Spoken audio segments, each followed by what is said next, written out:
Hey dropout, translate this in an hour. I glanced at the documents handed to me with a mocking laughter. It appeared to be a contract written in French. It might be too hard for you without a college degree, but get it done in less than an hour.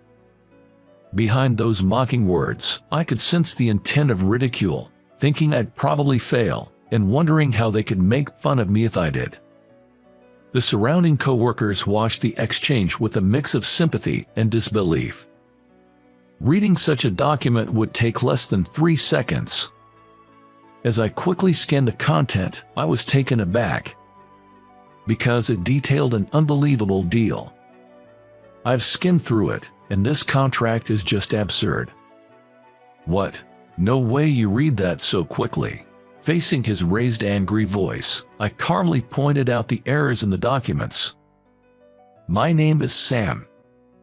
I'm a regular office worker at a certain company. Well, starting today, I'll be working at the New York headquarters. Growing up in a poor family, I started working on the ground at this company right after middle school. Back then, it was just a part-time gig, but eventually, I was hired full-time. My co-workers were kind, and despite my limited formal education, they taught me a lot.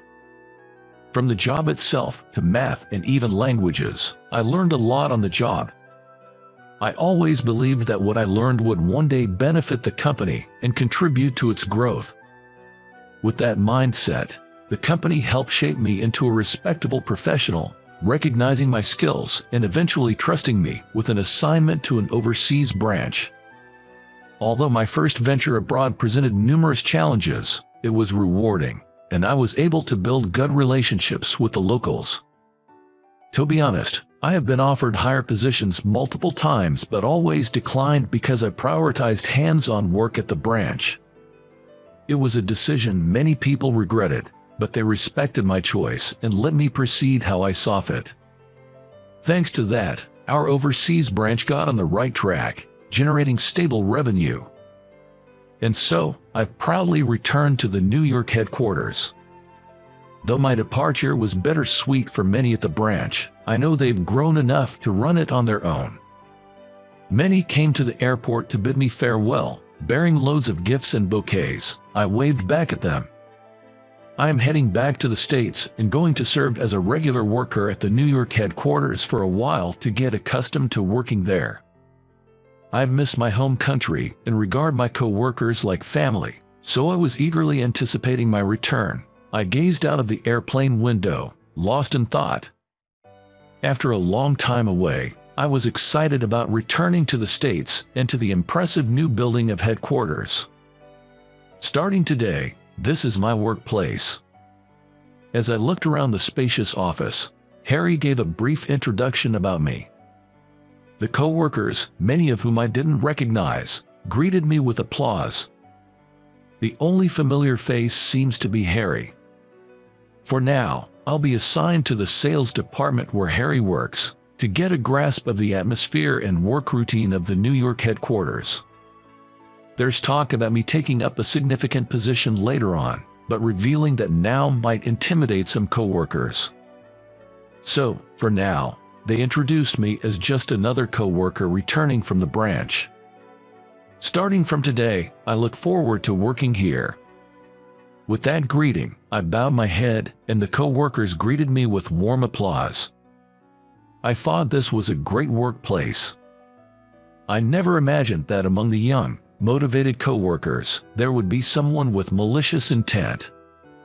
On the first day, I focused on understanding the workflow, getting to know clients, and familiarizing myself with ongoing contracts. That's when I was introduced to a young man named James, a graduate from a prestigious university, and showing promise as a rookie just a year after joining the company. Nodding in agreement with Harry's words that we both have something to learn from each other, I introduced myself. I'm Sam. Nice to meet you. As I extended my hand for a handshake, after a quick glance, James introduced himself in a somewhat irritated tone. I'm James. Regardless, I was now set to work with James. Thinking back, there was a sense of discomfort from the beginning. Sam, right. Keep it in your mind that I'm the senior here, after all. Oh, understood. The moment the department had left, his tone and attitude turned curt. However, I figured for a young and talented guy like him, mentoring a middle-aged man sent over from a branch office must seem like a tedious task, so I decided not to let it bother me. Perhaps I shouldn't have been so accepting of his demeanor. For about the first week, I was able to learn the nature of the job by observing James at work. Since he didn't give me any explicit directions, I assumed it was a learn-by-watching kind of situation. But it seems I was mistaken.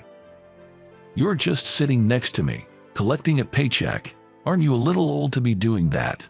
That day, out of the blue, he dropped that comment, and I was taken aback. I have been diligently taking notes while watching James work, ensuring I understood the workflow. I made it a point to remember all our clients and contract details and was already strategizing about future dealings, but to him, it seemed like I was slacking off. Before I could even explain the misunderstanding, James turned to chat with a passing female coworker. "Where's that coffee going?" "It's for Harriet's office. He has a visitor." From the female coworker who responded, James quickly took the tray from her. Without even glancing at her puzzled expression, he turned to me and said, "You're just hanging around today too, aren't you? Do this simple task." I carefully took the tray, making sure not to spill the coffee.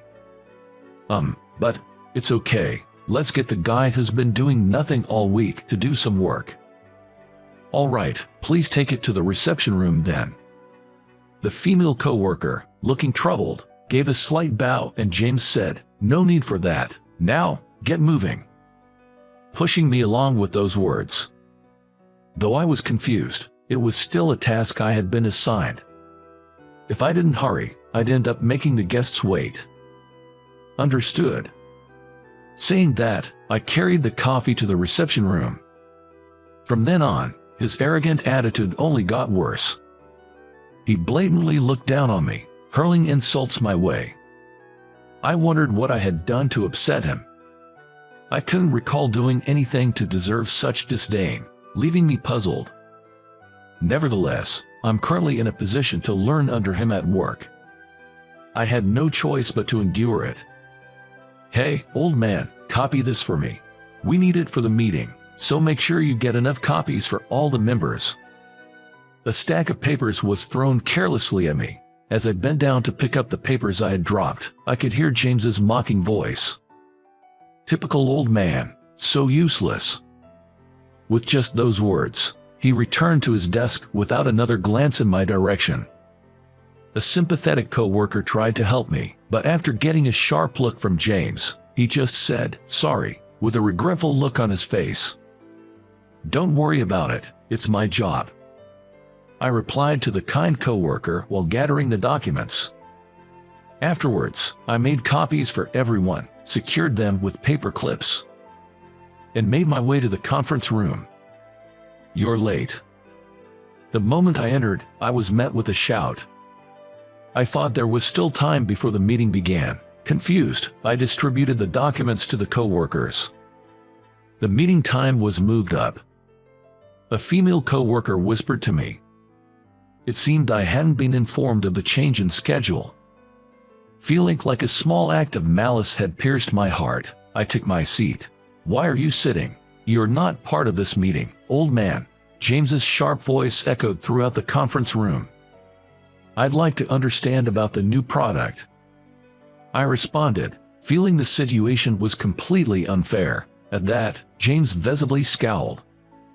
"We're telling you to leave because even if you listen, it won't be of any use." His disgruntled voice drew the attention of everyone in the room. Some looked annoyed, some pitied me, their glances hurt, and I decided that staying would only be a nuisance. "I understand. Excuse me." I quietly said that and left the conference room. Behind the door I had softly closed, I bit my lip with sadness and frustration. I had returned to the NY headquarters to work. Yet, they wouldn't let me do anything. Still, I'm not in a position to defy James right now. Harry told me to learn from him. I don't want to let him down. If I can't attend the meetings, all I can do is dive deep into the documents, research the details, and understand them. Throughout the hours-long meeting, I did what I could in my own way.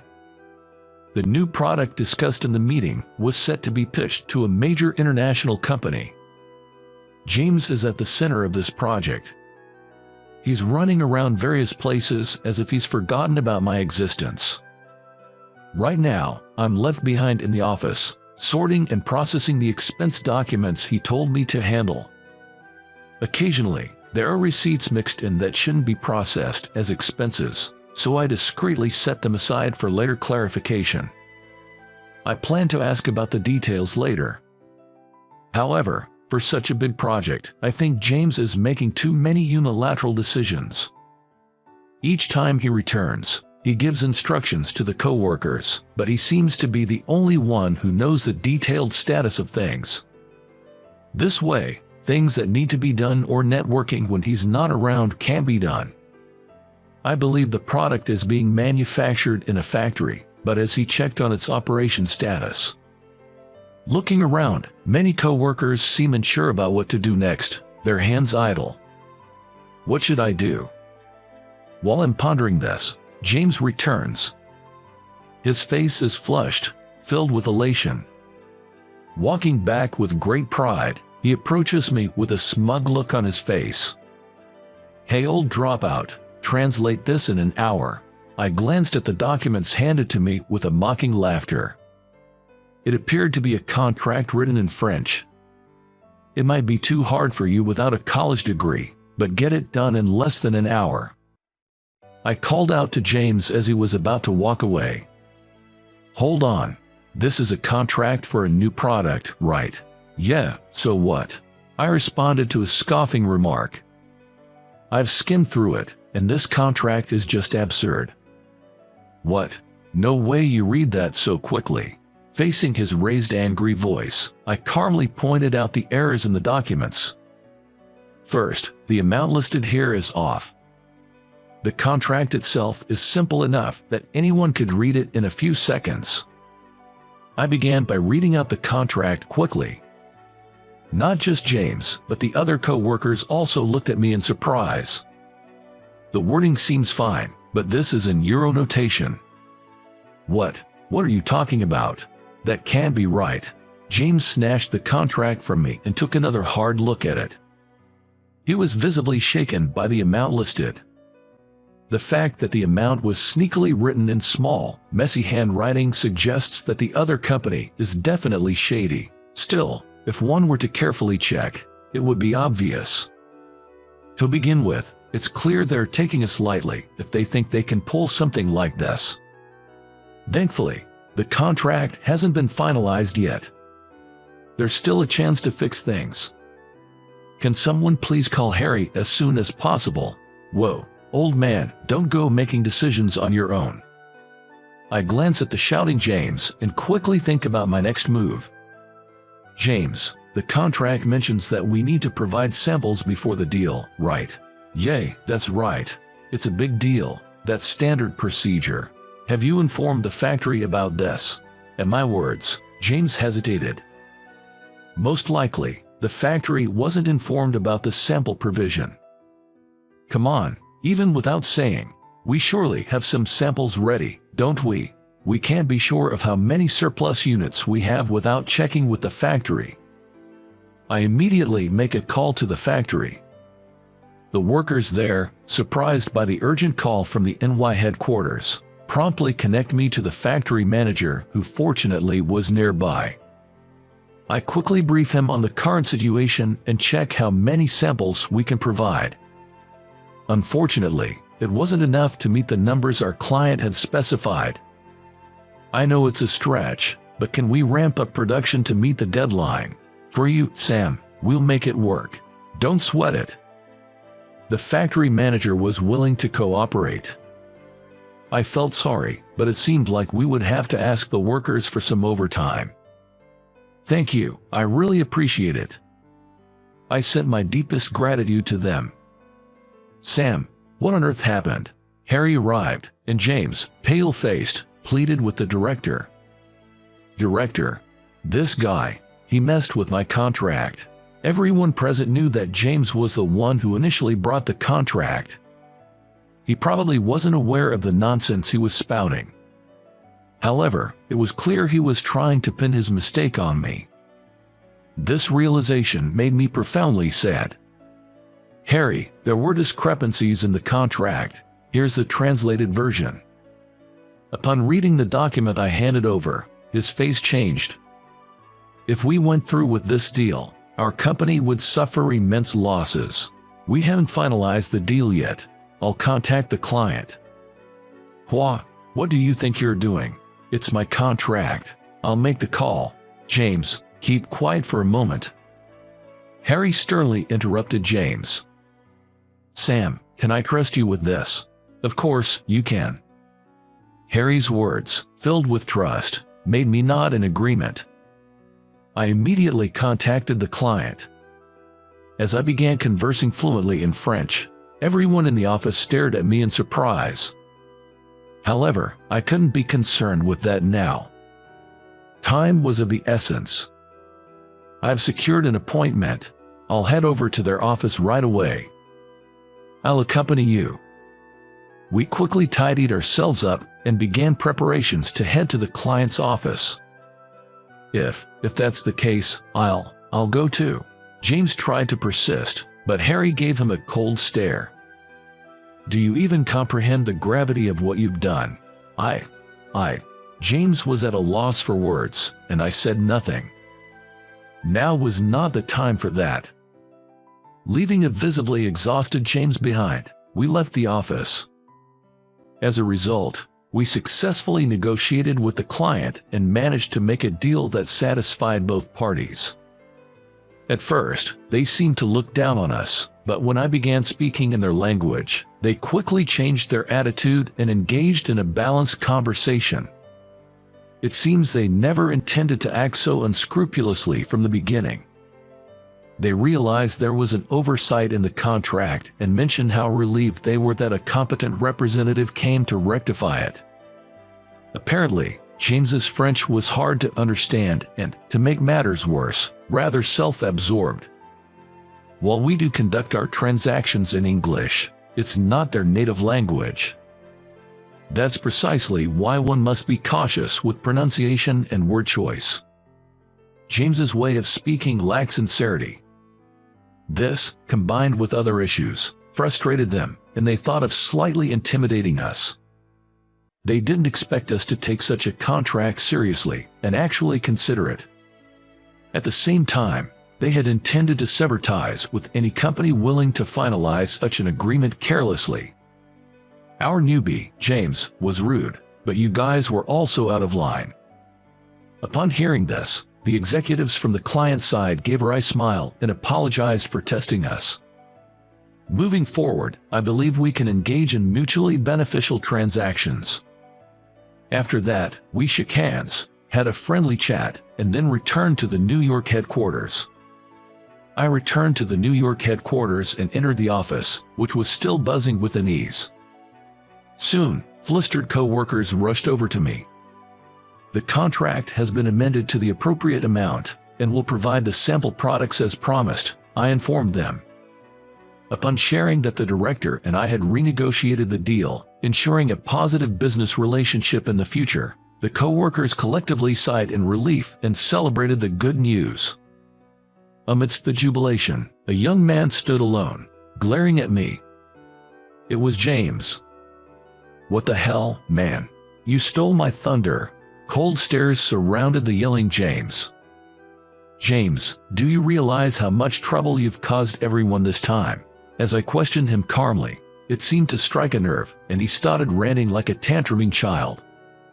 Why should I care? If everyone had listened to me, everything would have gone smoothly. I did nothing wrong. Everything would have been fine without your meddling. I'm not at fault. Definitely not at fault. With each of his outbursts, the atmosphere grew colder. and it seems my patience had reached its limit. Enough is enough. My voice echoed throughout the office. You should be ashamed, being an adult and not being able to accept your own mistakes. Quietly, yet with stern authority, I addressed him. James stood there, lost for words. The coworkers just stared at me with shock, while Harry gave a wry smile. This could have been avoided if you haven't acted on your own. There's nobody else here competent enough except me. No one paid heed to James's lone outburst. Why is it always me who's in the wrong, and you old man is always right? My name is Sam, so do not call me old man. I replied firmly. You've never once called me by my name, have you? Why would I? Someone like you doesn't deserve that kind of respect. Seeing James refuse to accept his mistakes to the very end made me sad. James, Sam here, has been instrumental in setting up our overseas branches and has been a pillar of support for 10 years. But he's just a guy without a college degree. It's true I didn't graduate from college, but ever since then, I've dedicated my life to this company. At the words of both Harry and me, everyone in the office, including James, was speechless. He's in a completely different league than you, both in skills and experience. I hoped you would learn from Sam. I was mistaken. The words from Harry, clearly expressing his disappointment, left James utterly deflated. After that, I no longer saw James around the office. He wasn't fired. The company tried to let him go, but I intervened. Though arrogant and self-centered, he's still young. He should have the chance to start over. Now, he's working at a factory as a regular worker on the floor. I wanted him to get to know the ground level, to understand the products and the people making them, and then figure out what he should be doing. Some said I was being lenient, but I disagree. For someone as proud as him, working on the factory floor would be a humbling experience. I thought this would be the best lesson for him. He might not be able to do even half of what the workers he looked down upon can do. Through this, I hope he learns. It's because of these supportive workers that we can do our jobs. Being nurtured by this company, I don't want to abandon him. I hope he bounces back from this setback and someday we can work side by side. That's my wish. Months have passed since then, and work has been running smoothly. As for me, I've been promoted to Sales Department Director. Harry is now an Executive Vice President. My relationships with the coworkers are strong, and we have a solid partnership with the clients, even the ones we had the contract issues with. Looking back, this company saved my life. And now, I'm back at the New York headquarters, supporting the company as one of its pillars. I'm liaising with our overseas branches, and we're making progress with new product development. The fruits of my labor over the years are finally paying off. I couldn't be happier. I will continue to grow alongside this company. I watered the small cactus on my desk before heading to a meeting. By the time I returned, the cactus had blossomed with a tiny flower.